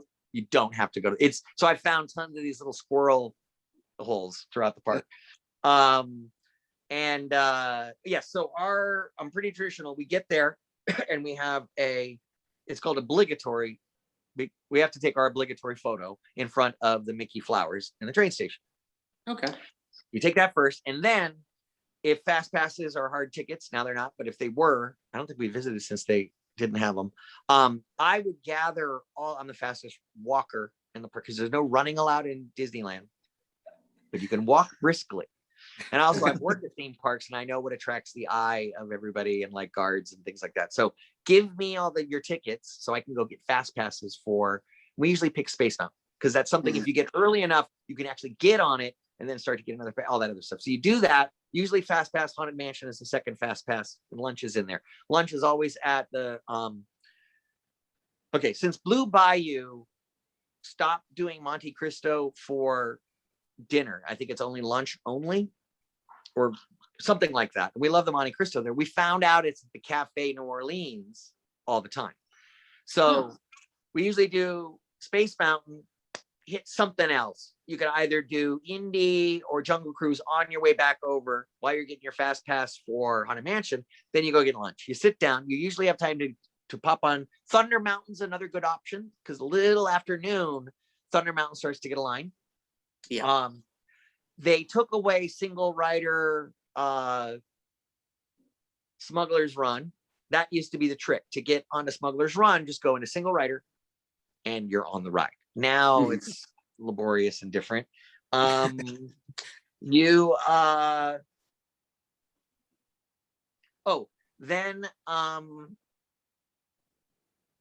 Star Tours is kind of a must. I think Space Mountain is what you end your day with. I like, if you can, we try to do like Space Mountain is like the last. I know that's conflicting with what I just said, but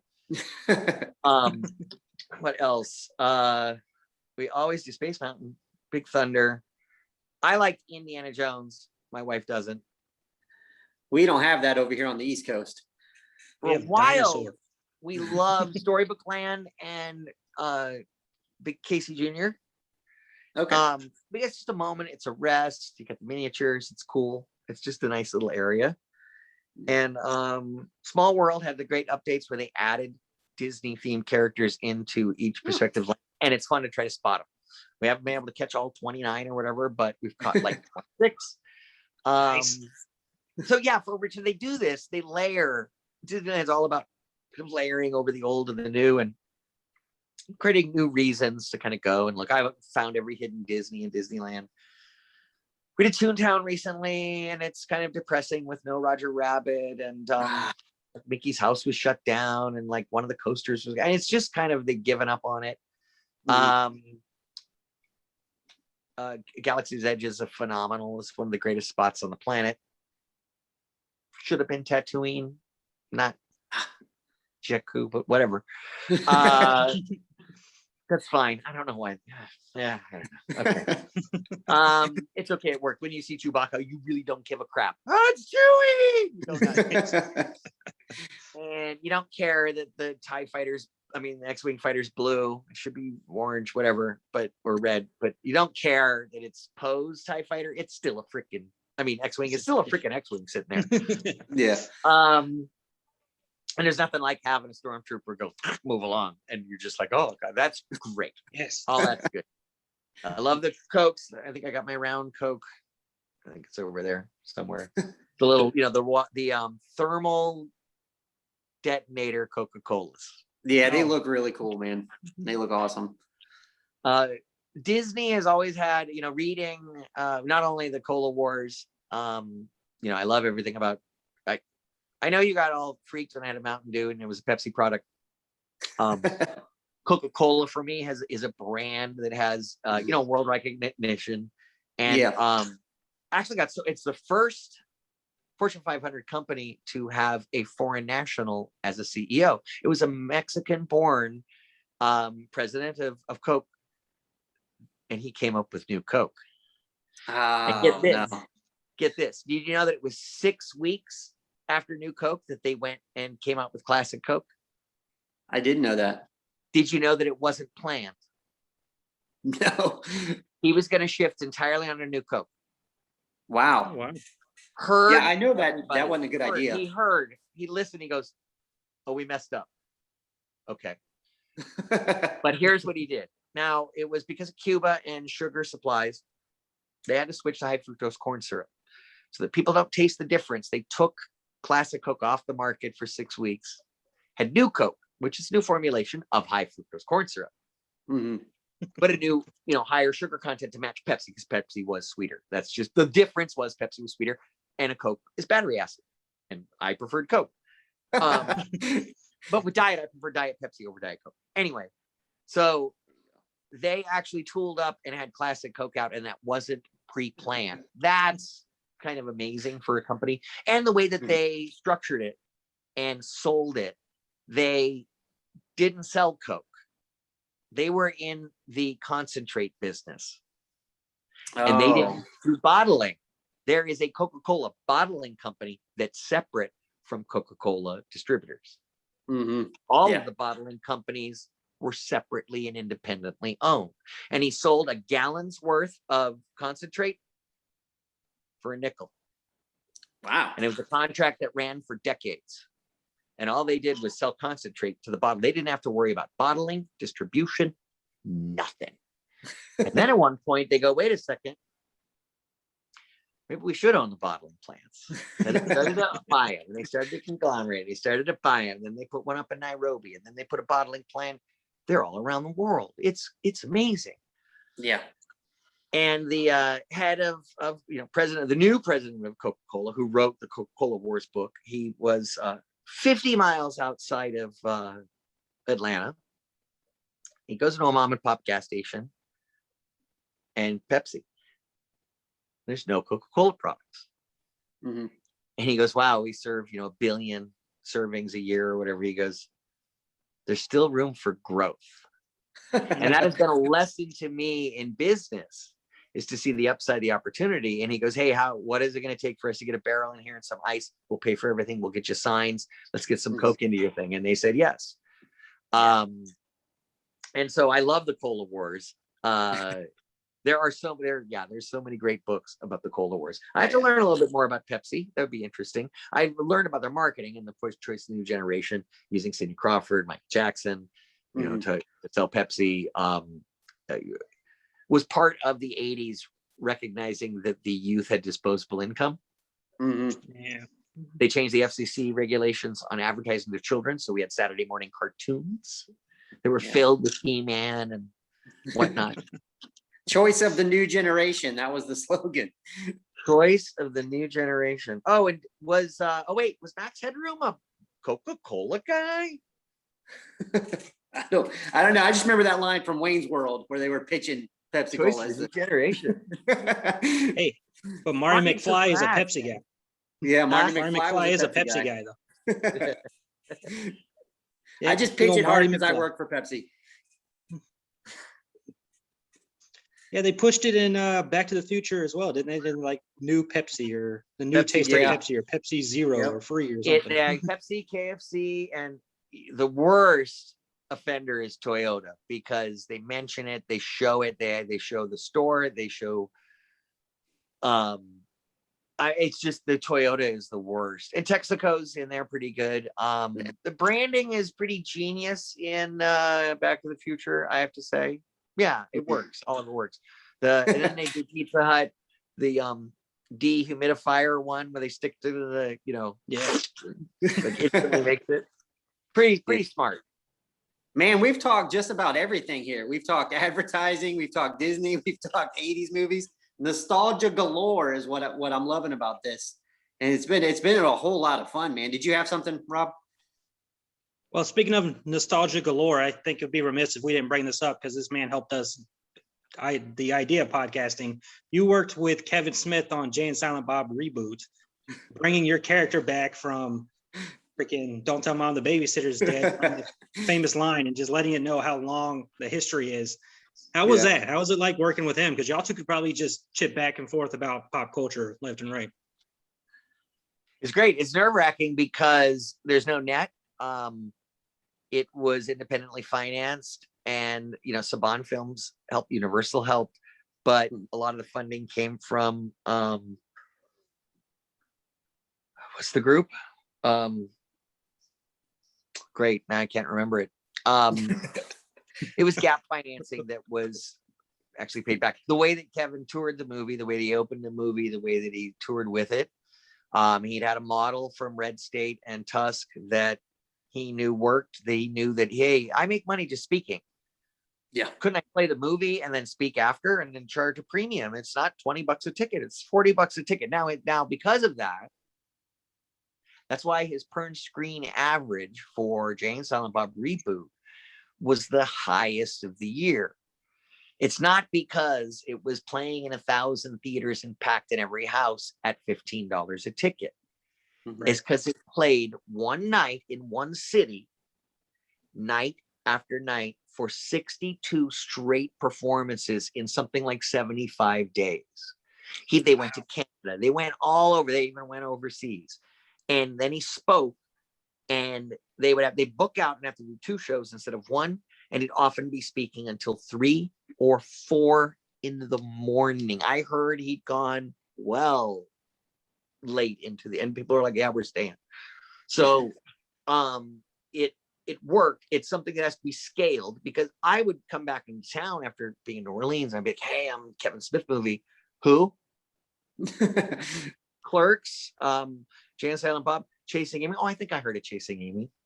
And to know that somebody that you put on this pedestal and I kind of idolize just for his hustle and his, he does it, and he's talented and funny and honest. Busy man. To see someone go, who? And I'm like, you don't recognize it. But then if you put it into perspective, like Lost Boys, what did Lost Boys make? Like 30 million? At $10 a ticket, that means 3 million people. One night of the Goldbergs is 13.5 million people. That's a true story. Television has such a broader reach. You could take the box office from Ghostbusters, the original. Keep in mind, there's a lot of repeat viewings in that. So you're actually reaching less people than you think. Same with Star Wars. It's not as broad as you think because of the repeat viewings.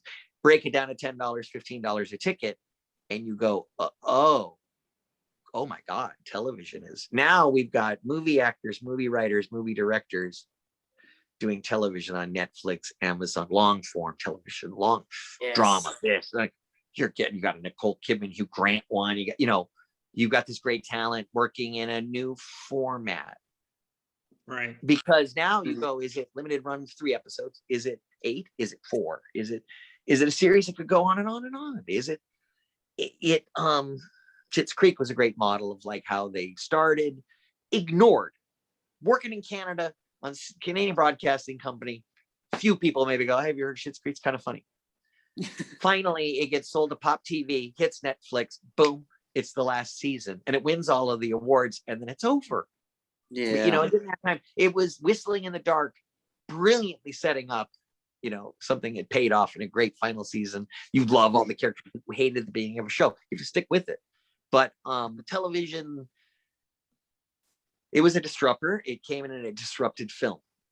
And because of that film, which was Academy ratio of 4:3, TV was built to be the Academy ratio of 4:3. Mm-hmm. Did you know that there weren't widescreen movies before television was invented? Yeah. There was no need to offer audiences something different than what they could get at home. So after television came along, they went, hey, CinemaScope, Technicolor, Cinerama Dome. So 3D. It's kind of getting why they needed to get people back out in the theaters. Mm-hmm. Star power. These are only film actors. You can only see these people if you go to a theater and buy the popcorn and do the whole deal. And it made it a nice ritual. And I think people appreciate the difference between going to the movies and sitting home and watching TV. Now we got bigger TVs, better sound. Yeah. Now stuff we watch on the screen is kind of like, that could have been a home screener. I should have watched that at home. Now you're watching Godzilla versus Kong at home and you're like, I wish I saw this in the theater, man. Yeah. You know, what you just said there about TV versus movies kind of resonated with me, because if you see something on TV, you know, that feels like it's for you. Like if you see something at a theater, it feels like it's for everybody. So maybe that resonation that you have, maybe that's why so many more people get reached with the TV. Yeah, not if you're the only person in watching Fargo in a theater that's laughing. I saw it with probably a conservative crowd in Orange County, and the rest of the audience, it wasn't a big house for Fargo, but there were people, a dozen, let's say. Not a single laugh. I'm howling. I'm a front row sitter. I'm dying at the movie. And I'm like, do they think I'm a psychopath? But I love that dark humor. I love that hidden humor. I love when I get a director. And that's why I can watch a movie over and over and over. And I have. There are so many films that I've watched dozens and dozens of times. Some I've watched hundreds of times. And you still see something new each time. Some of the TV is disposable. Even Lost, I've got the whole box set and all 6 seasons, and I'm like, yeah.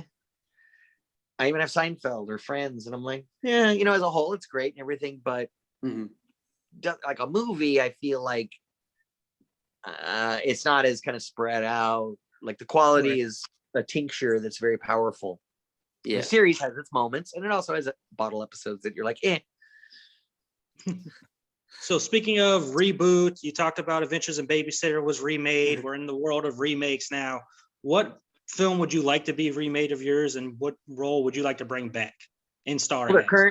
They are currently working on a draft for Don't Tell Mom the Babysitter's Dead. This is going to be an update with a Black family.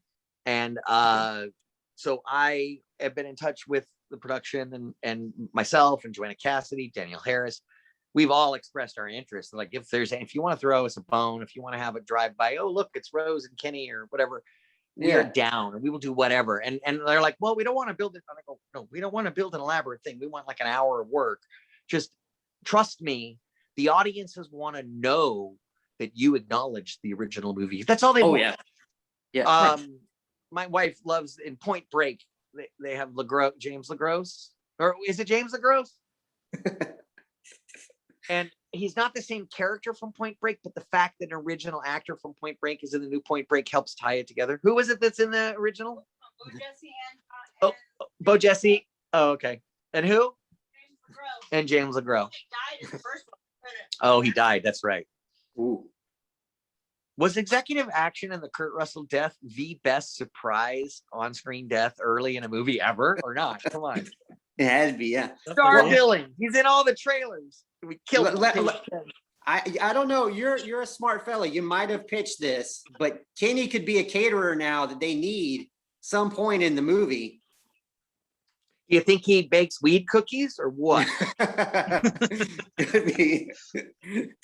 But Well, that's I would awesome. love their young ingenue to go looking for a job, and she hits up a Wiener Schnitzel and a this and a clown dog, and then she hits up General Apparel West, and she walks in, and there's Kimmy Robertson, there's David Duchovny, there's Joanna Cassidy. Swell is there, co-running the company, and Kenny comes in with catering. And that's it. That covers it. Perfect. She takes one look and goes, not this place, and walks out. And that to me would be the perfect cameo. Perfect. Yeah, No, We don't perfect, need to man. be like a subplot, trust me. Yeah. Yeah, like Johnny Depp in the 21 Jump Street movie. Didn't know he was in it Great. till the end. And then there you That go. was good. That was well done. That was a good wink, wink, nod, nod, nod. Yep. Cool, man. Well, this has been so much fun, man. You have a vast amount of knowledge that is one, mind-blowing, impressive, and just so much fun to just sit and talk to you. Like, I feel like we could keep going. It's incredible, man. It really is. One thing just popped in my head. What was weirder from the Python movie, the CGI snake or Will Wheaton's hair? Well, Ann did his hair, so don't bag on his hair. Ann Wheaton was the hairdresser on Python. Ah, Oh, wow. For Will, there was a regular hairdresser, but Ann came in to do his green hair. He loved it because he like pierced his ear and already had like weird colored hair. And I was always like, how could you do that, Will? You're an actor. You can't. He's like, I do what I want. And he was promoting Video Toaster at the time, which was genius. So I get on Python, and first of all, I'm working with David Bowe, who was me and him were something in Boone, Lenny and Boone. We were basically just dummies. You had an unknown lead, Frayne Rosenoff, who was he was an actual like MMA dirt bike kind of a guy or whatever. So he's like an action star. Dana Barrett from the original Vacation, Will Wheaton, Billy Zabka, Robert England. What a great cast. Another amazing cast. Yeah.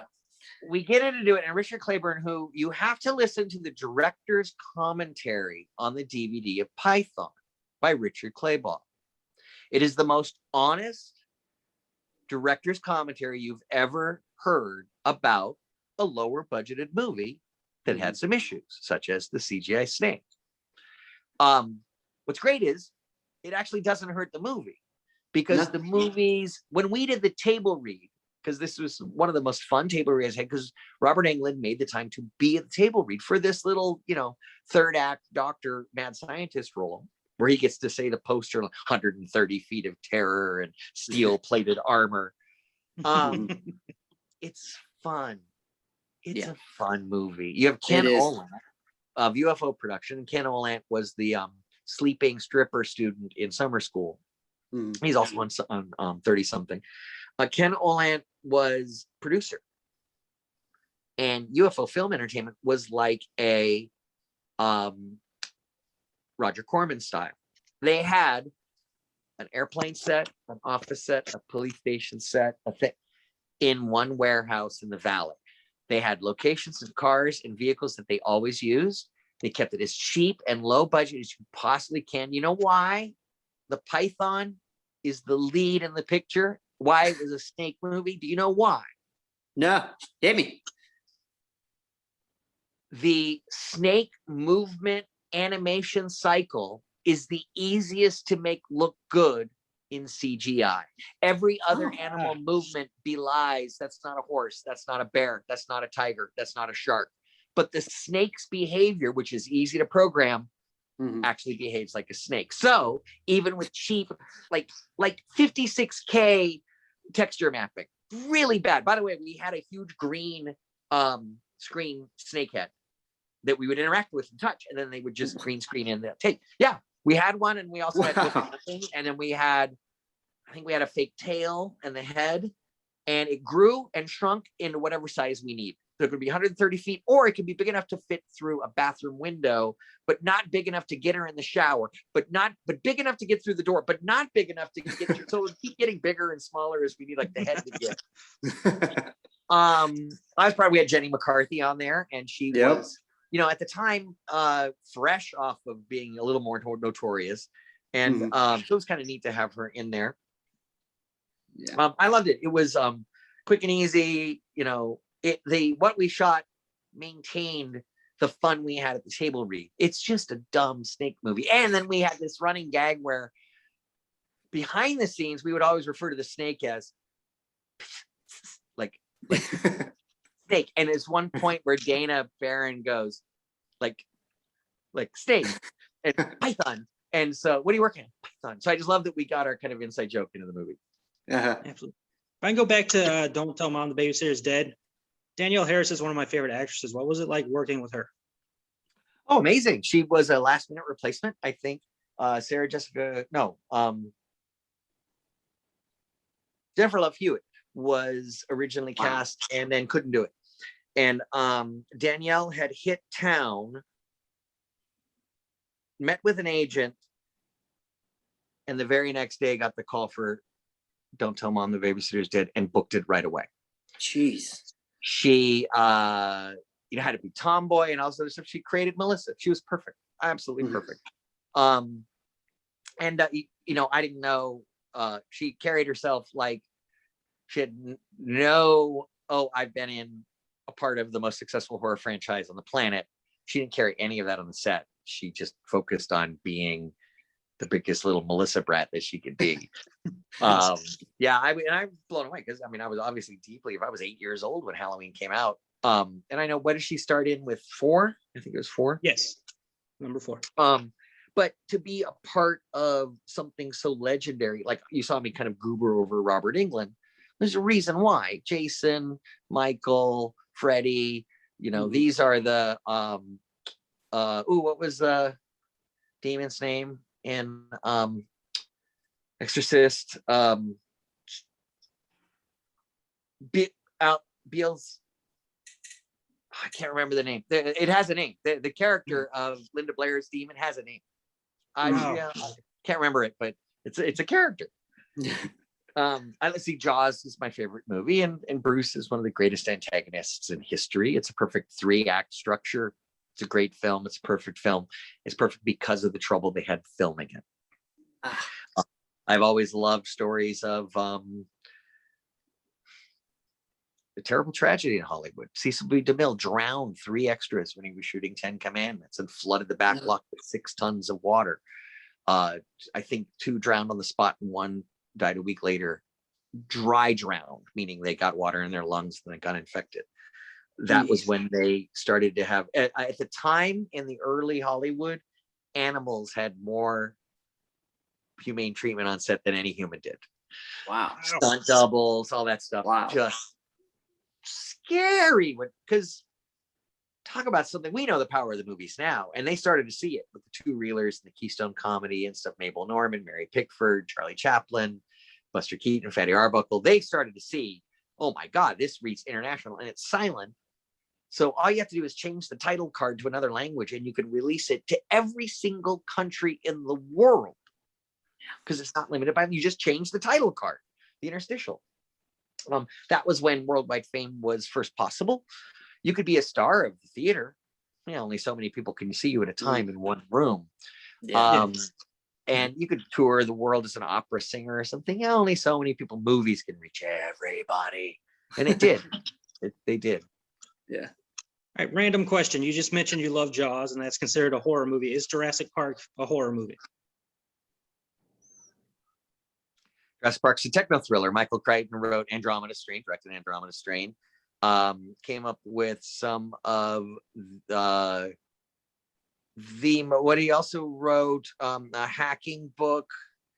He had a lot of tech in his stuff. He warned us of messing with DNA, genetic modification, waking the past. What the heck do dinosaurs eat, considering the plants that they ate didn't do? Oh, nature will find a way. Malcolm, one of the most brilliant, I love Malcolm, rock star mathematician. I'd read Jurassic Park before seeing the movie. Wow. So half of me is going, Nedry scene's different. Okay, that's different. Oh, they chose to go with a different dinosaur for that. All right, I'll go with it. Oh, they switched the boy and the girl. Okay, but I also saw it at Universal Cineplex Odeon, which had 6-channel, like, THX. And it was one of the first digital sound movies with that kind of separation. And there's a point where the velociraptors crawled behind the seats in the theater because you hear them behind you. And it was almost as terrifying as seeing aliens in the theater for the first time. That had a great buildup. You see Alien and 1 and 7, 10 little Indians, and everybody dies, and except for Ripley. And then you go, wait, there's more than one in this one? I'm out. So, and I was panicked and sweating in my heart rate. I thought an alien was under my seat while watching Aliens. Mm-hmm. I never saw Alien in the theater. I was too young. It came out in 79. I was 9, but I saw Alien at home on cable. And Alien was one of the first video releases, VHS releases by Lorber. Alien, that green box VHS, is one of the first VHSs ever distributed for home distribution. And I just remember everyone had a copy of that on their case, either in Betamax or VHS. Yeah. Yeah. Josh, want to ask him? Wait, so Jurassic Park is a techno thriller. The reason it's not a horror, well, I guess it would kind of fall under either Gothic or Mountains of Madness, Cthulhu, Lovecraftian, because it's that awe of something, oh my God, so freaking huge that can kill you. This primal thing, you know what I mean? I think it falls into that more of that Gothic universal horror. And also, the message in Crichton is mankind is the animal. Mankind is the freaking bad guy. Always. Yeah. Always. There's always, those movies wouldn't happen unless there was greed and laziness and thievery and dishonesty. Those movies happen, and avarice, thinking that you can control that and run it. It's interesting. I mean, we all want to have a Jurassic Park, but I prefer the last leg of the train at Disneyland, which goes through the Land That Time Forgot area, which was originally an attraction at one of the World's Fair that Walt brought back to the park. Yeah. And it's been updated nice. They've got some nice animatronics in there and some other atmospheric effects. So that's, we always do the train too. That's part of our park visit. Now, that's just the first half of the day. Disneyland gets too crazy in the afternoon, and at night, people go nuts for Disneyland at night because of the fireworks.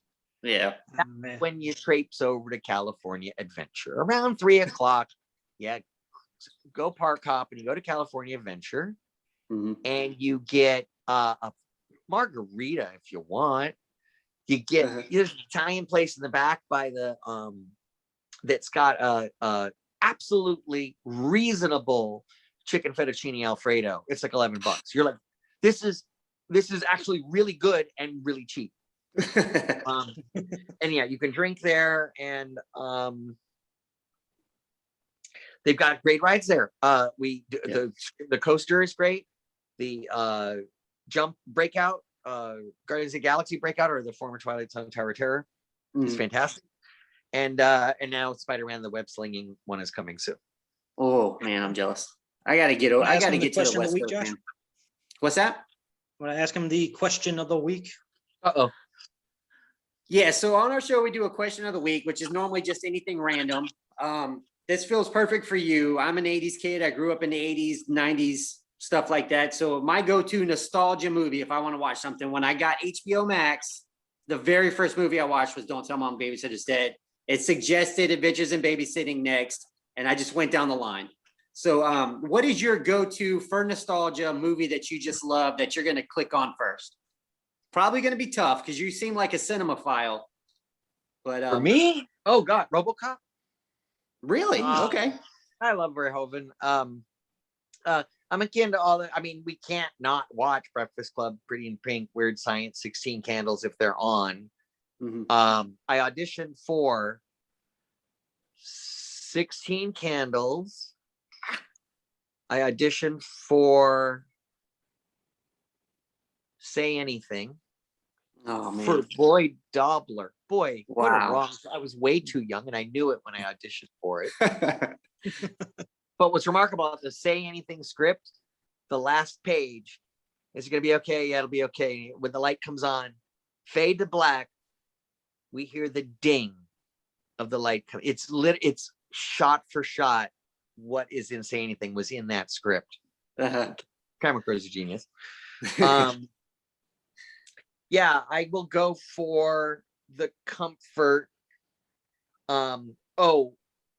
I could always throw on a Raiders or a Star Wars. When Disney Plus came out and it had all the Star Wars and stuff, and I was done. I'm like, I'll just watch Rogue One and Solo over and over and over again.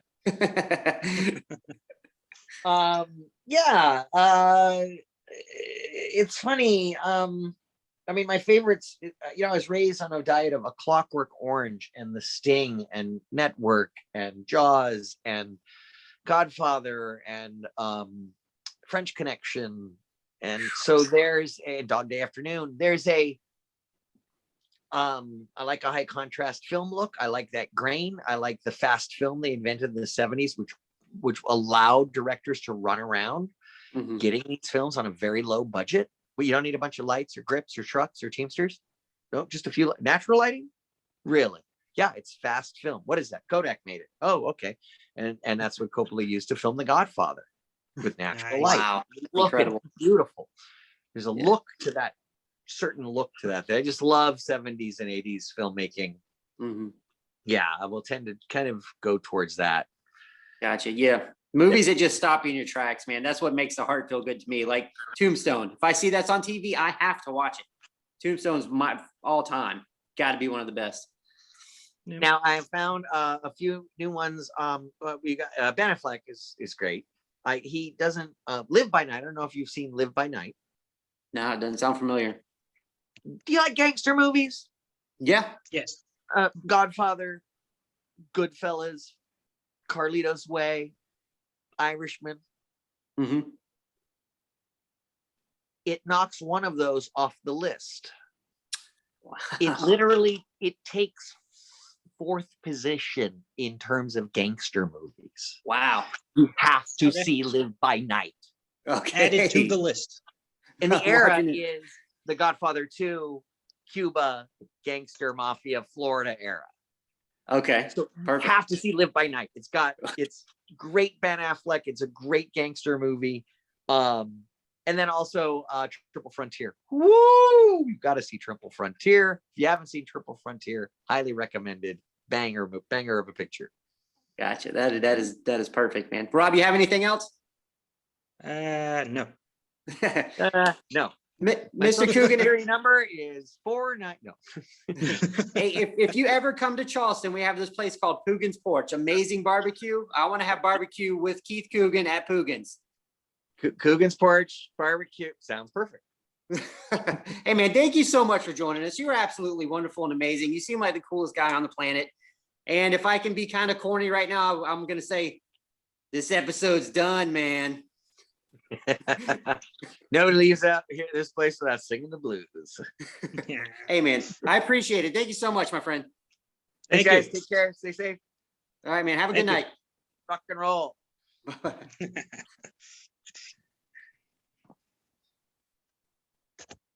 Man, that was freaking perfect. Yeah, it was awesome.